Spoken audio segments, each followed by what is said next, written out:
いい加減おとなしく切られやがれ。 Alright, so welcome to the first module, and this is also going to be a very important module. I mean, every module is important, but this right here has been something recently in my life that has given me a complete mindset shift, and it's going to give you perspective as to a type of mindset shift that you should probably happen in your life, and a paradigm mentality that you should probably adopt very soon. Now, one of the things that I realized about Sasuke very early on was that he was very polarizing, especially when he was going after Itachi. For Sasuke Uchiha, he understood that it was rather enemy or ally, but there was never a gray zone in between. And see, this is something that most people actually don't really have, especially in real life in our society, because we are taught to be so weak, so cowardice, just so very non-confrontational, right? Most people in our society do not have a direct sense of who is their allies and who is against them. Everyone's just living in this gray zone because everyone is so afraid of confrontation. Everyone is so afraid of battle. And this is exactly what this module is on. Battle, war. Throughout every single time period in history, from the beginning of mankind, every human being understood who was their ally and who was their enemy. But this is only in the 21st century, right? This modern contemporary time of society where it is gray zoned. People don't really know who's actually with them, who's actually against them. No one tests their friends. No one puts the people that they love and their quote unquote allies through tests and through trials and tribulations to actually have them prove their loyalty, right? Everyone is simply in a gray zone. The people that you call your friends are really acquaintances. The people you say you love are really just your friends. Everyone's in a gray zone. And this is the first time in human history where a society has been like this. And then you wonder why we have all the problems that we do. For Sasuke Uchiha, everything was extremely binary. It was black or white. You were an ally, you were on Team Sasuke, or you were against him. There was never a gray zone. And this is the reason why he was able to cut off his friends from the Hidden Leaf Village, Naruto, Sakura, and Kakashi, and all his peers in the Hidden Leaf Village. The reason why he did that was because he understood that if he must go through battle, there cannot be gray zone, because where there is gray zone, then there will be victims. Where there's victims, then you just look bad, right? And things are just going to get in the way. There's just going to be a whole mess of events, right? So Sasuke understood this internally. So he did the absolute best thing that he could possibly do, which is cut off people who are in that gray zone. Naruto was a friend, yes, but Naruto was not going to be alongside him in his mission. Therefore, he is now an enemy. Sakura, Kakashi, the rest of the Hidden Leaf Village, the same thing. It wasn't that necessarily that Sasuke hated them or wanted to hate them, but it was, however, I am on a mission. I am about to go into battle. If you are not fighting with me, then why am I associated with you? Why are you here? If you do not offer anything for my mission in life, why am I associating with you? So it wasn't necessarily the fact that Sasuke hated, Team 7 and the Hidden Leaf. They just simply did not serve his mission. And him being the very mature individual he was in terms of his decision making, at least, he understood that things are binary and they had to be, and he did the right choice by actually cutting off the people who did not serve his mission. And in real life, you must do the same thing. So let's get practical. What should you do in order to have this binary outlook on life? The people that you are surrounded by, you need to understand, you need to become very transparent and make it very clear who is on your team and who's not. If you have friends who hang around you and suck energy from you and steal energy from you and steal your time, but they're not fighting alongside you in your mission in life, then why are they there? Why are they your friend? They're simply pulling things away from you, but not adding any value. Why are they on your team if they're not going to fight alongside you in battle? Before we actually start to dive deep into the topic that I want to talk about in this module, before we even go into it, I need to make it very clear that you have to sit down, preferably after this module ends, but you need to sit down, make a list of all the people that you know, and make it very clear to yourself who is an ally, who is an enemy, and most importantly, who's in the gray zone. If you have people that you know that you hang around with that don't offer any value to you, that don't even agree with your belief systems, that don't even want to fight your mission, that's fine. Don't be a dick. Don't be a jackass. Don't just, you don't have to be a dick about cutting them off, but you need to become very transparent and very clear as to who is on your team and who is not. And the people that are not on your team but claim to be friends, then you need to figure out where they stand for two reasons. One, why would you want to give your energy and your time to somebody or something that would never reciprocate that energy and time? It makes zero sense. Why are you hanging out with people that would never fight with you in battle, that would never be by your side during the hardships? Why would you want to do that? It seems very inefficient, seems very immature and ineffective in life, especially if you want to get what you want out of life. Sasuke understood that for his mission of whether killing Itachi or whatever, or getting power, whatever he wanted, he understood that even though he may like specific people, if they are not about his mission, that it literally becomes inefficient and very immature to have them around. Why would you have them around? They offer no value. So that's reason number one. Reason number two, one of the worst things that could ever happen to you in your battles, right? And when I say battles, I mean just going through life in general, just going after and conquering your goals and dreams. You're going to have adversaries. You're going to have things come up that get in the way. But when you go to battle, the worst thing possible that could ever happen to you is to discover that half of your army, half of your resources, half of the people that you thought were on your team desert because they're not on your team. The last thing that you want to do is be like, okay, I have this person, I have that person. We're going to go to battle. I can rely on this person. They're going to help me. They're going to give me resources. They're going to give me value. And then you finally show up to go after your goals and your dreams, and they are a no-show. They dip. They leave you behind. They leave you for dead. That will guarantee defeat. So once again, you need to become very binary and understand who is on your team, who will actually fight with you, and who is not. There should never ever be a gray zone. Before battle, you must understand your allies and your enemies. Never have anyone in between. All right, so as you can see by the title of this module is called Declare War, because I want to talk about a very beautiful topic that you need to understand, and also just a mindset paradigm that you must ingrain within yourself if you want to understand Sasuke, but more so adopt a very attack-oriented mindset within your own life so that you can become your highest version. So one of the books that I've been reading recently is Robert Greene's 33 Strategies of War, and I'm going to be referencing his first chapter, which is one of my favorite chapters in the book, which is also called Declare War. And there were so many things that I highlighted in that chapter that are very, very practical, and also something that I saw Sasuke himself possess and utilize, and something that we can learn from and of course execute on ourselves. So all the little highlights that I took from that chapter, I'm going to read out to you and kind of give my commentary on it and take a deep dive into how we can actually utilize this information ourselves. So start quote Robert Greene. Life is endless battle and conflict, and you cannot fight effectively unless you can identify your enemies. People are subtle and evasive, disguising their intentions, pretending to be on your side. You need clarity.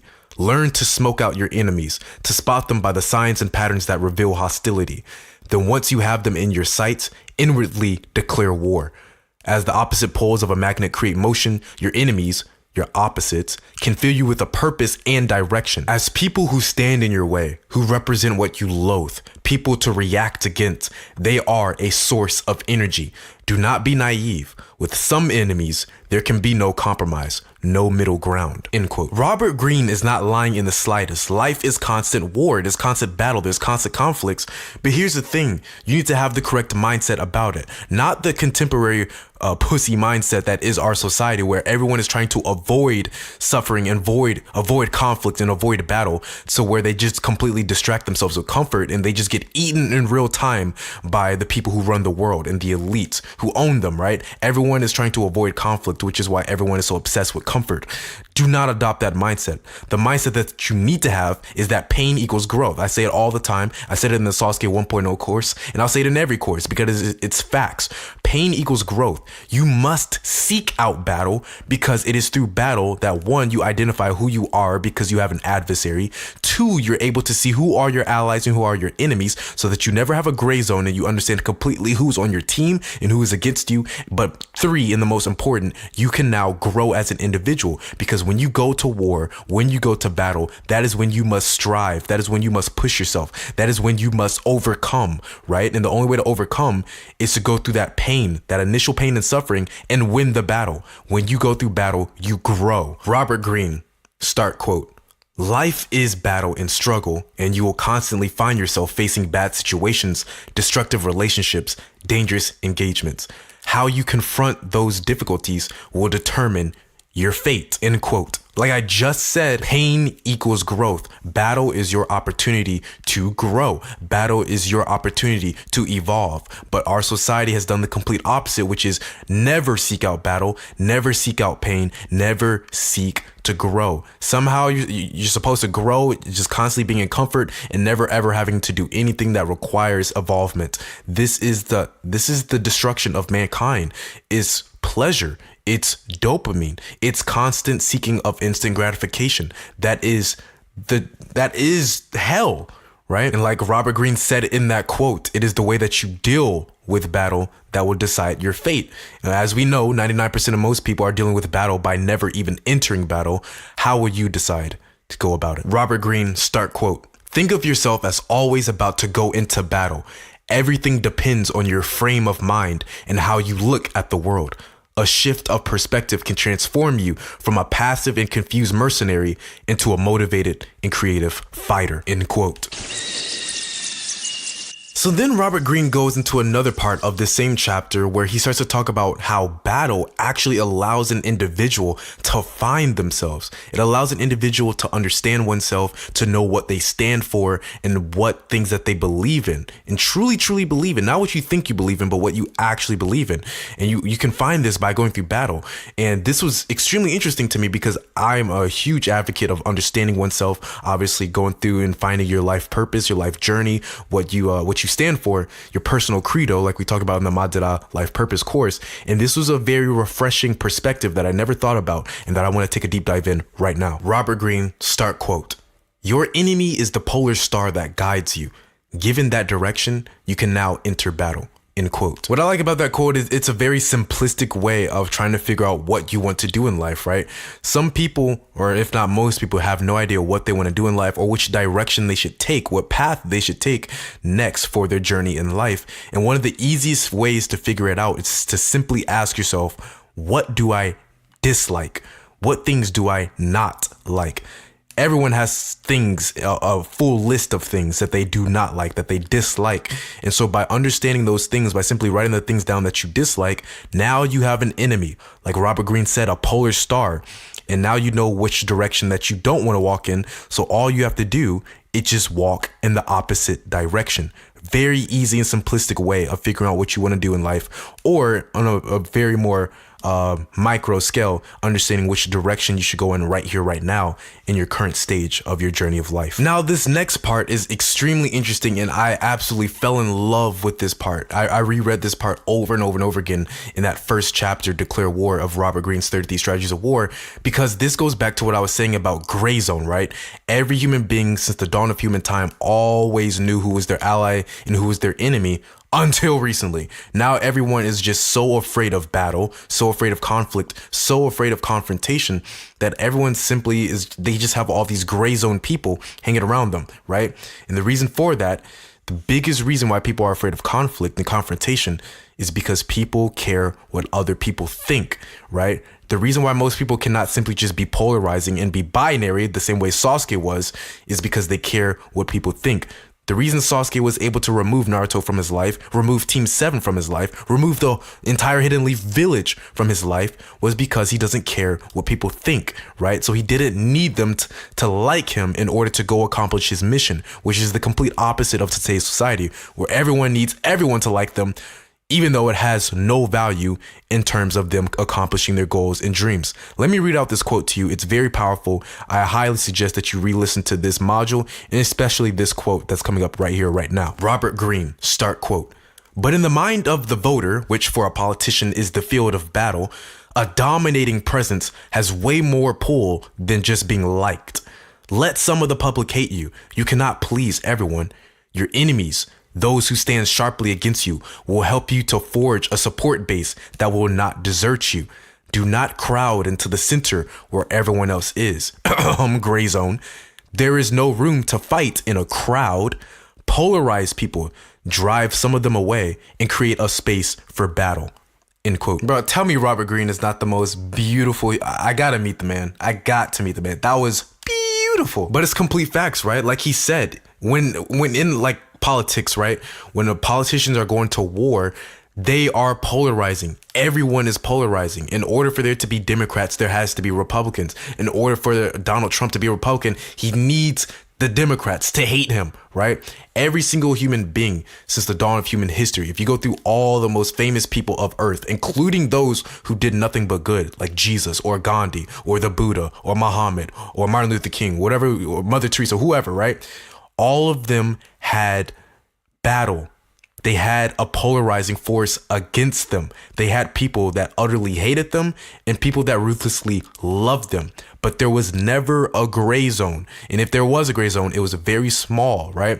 Like Robert says, where was it? He says, do not crowd into the center where everyone else is, because you cannot fight in a crowd. You see, if you're trying to find yourself as a human being, and especially if you're trying to build some sort of influence, some sort of recognition, you cannot be in the center. There needs to be a polarizing force, right? And what I love what he says next, right? He says, by being polarizing and driving people away, you create space for battle, right? When your enemies stand sharply against you, they will help you to forge a support base that will not desert you. If you look at someone like an Andrew Tate, right? Andrew Tate, currently, as I'm recording this right now, Andrew Tate is probably the most famous man on the planet. Why? Because of the polarization. There is people who utterly hate him, an army against him, and there's an army completely and ruthlessly die hard for him. And it is like that for every single influential person on the planet. There is never a gray zone. There's never a gray zone. And if there is a gray zone, it is very, very slim for individuals who bring huge influence and recognition. So it doesn't matter what you do in life. If you want to become the best at whatever said thing that you want to become the best at, you must be polarizing and you must create space for battle. You must know your adversary. And most importantly, you must never shy away from building that adversary, because it is that adversary that will give you your loyal supporters, will give you your army. Does that make sense? Oh, we're not even done, bro. Robert Greene he's a genius, right? He's a genius, and I have to go through this. All right. Robert Greene, start quote. Everything in life conspires to push you into the center, gray zone, and not just politically. The center is the realm of compromise. Getting along with other people is an important skill to have, but it comes with the danger. By always seeking a path of least resistance, the path of conciliation, you forget who you are and you sink into the center with everyone else. Instead, see yourself as a fighter, an outsider surrounded by enemies. Constant battle will keep you strong and alert. It will help to define what you believe in, both for yourself and for others. Do not worry about antagonizing people. Without antagonism, there is no battle. And without battle, there is no chance of victory. Do not be lured by the need to be liked by other people. Better to be respected, even feared. Victory over your enemies will bring you a lot more lasting popularity. End quote. See, what Robert Greene is saying is extremely, extremely powerful. And this was a huge mind paradigm shift that I had to have recently, or more so just understand, because he broke it down so beautifully, right? If you're trying to be liked by everybody, not only is that completely futile, but it's going against you because you can't fight battles. And like he says, without battle, there is no victory. You cannot win at life without battle. So this explains why everyone is not able to do anything or accomplish anything in their own individual lives. Explains why the majority of humanity is so insignificant as individuals, because they don't seek out any battle. They're scared of confrontation. They want to be liked by everybody, right? They're not individuals. They're groupthink. They're sheep. And so, like he says, sheep are crowds. Crowds, when you're in the middle of a crowd in the center, you cannot fight, right? There needs to be space in between, aka polarization, in order for there to be battle, and especially in order for there to be victory. So my advice to you, and this is something that I've been dealing with my personal students, right? I have a lot of students who they feel the need to be liked by everybody. I mean, this is something that is happening with just about every single person in our society, right? The feeling to be liked by everybody. For some reason, we feel that that is an inherent value or something that is actually valuable in the first place when it's not. But more so by understanding that The more polarizing you are, the better chance you have of leaving legacy, of leaving influence in a positive way. The more you understand this mindset, the more you can now start to completely remove the stigma of trying to be liked by other people. The more you can now allow yourself to be disliked by other people. So when people are talking behind your back, you don't care anymore because you understand you need that. You need that to know who you are. How do you know what you stand for? How do you know what you believe in if you simply just adopt the beliefs and the mindsets of everybody just so you can be liked? Once again, like Robert said, the crowd is where battles are never fought. The crowd is where polarization never exists. The crowd is where 99.9% of all humanity exists, and that is why all of them will die and no one will ever remember their name or what they stood for, what they believed in, and they will leave no significance on this planet because there was never any polarization in their life. They simply wanted comfort. They simply wanted to fit in. Tying this back to Sasuke Uchiha, Sasuke was willing to make that leap of faith. He was willing to make that decision to cut off people, to remove that gray zone, and to create a polarization between him and his enemies, right?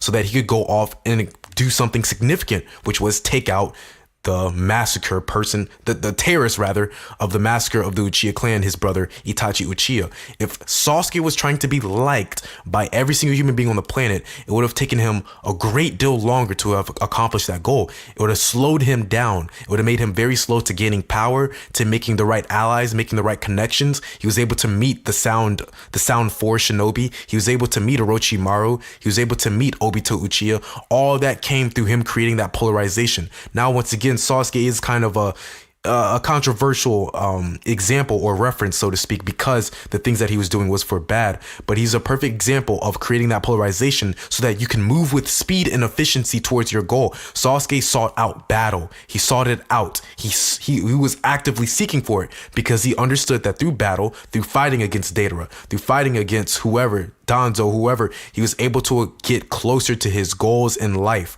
It is through battle, it is through pain where you're able to, 1, find yourself, 2, know your allies, know your enemies, but 3, most importantly, it is through battle where you are able to grow. Robert Greene, start quote. The child psychologist Jean Piaget saw conflict as a critical part of mental development. Through battles with peers and then parents, children learn to adapt to the world and develop strategies for dealing with problems. Those children who seek to avoid conflict at all costs, or those who have an overprotective parent, end up handicapped socially and mentally. The same is true of adults. It is through your battles with others that you learn what works, what doesn't, and how to protect yourself. Instead of shrinking from the idea of having enemies, you should instead embrace it. Conflict is therapeutic, end quote. Man, that is something else. It's a mind paradigm that I've never seen before, right? Because it's so rare in our society. That last line, conflict is therapeutic. I love what he said about children, right? Because this is the weakest generation, Generation Z, after the millennials. This is the weakest generation of human beings to ever exist. And I mean, this paragraph pretty much breaks it down holistically as to why that is. It's comfort, right?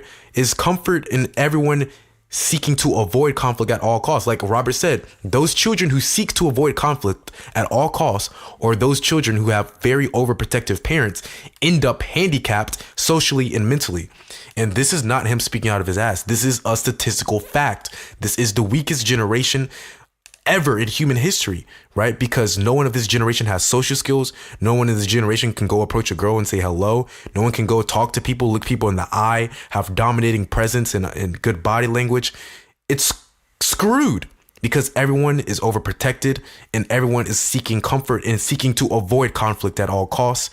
If you don't want to end up like the rest of your peers in this weak generation, this weak society, be like Sasuke and create polarization. There's not anything wrong with having people dislike you. In fact, if anything, it will make you more polarizing. It will show you who your allies are, give you more influence, make you have a more lasting effect on people. You know, like I say all the time, one of my most popular quotes, pain equals growth. And like Robert Greene says in that last sentence, conflict can be therapeutic. Learn to declare war.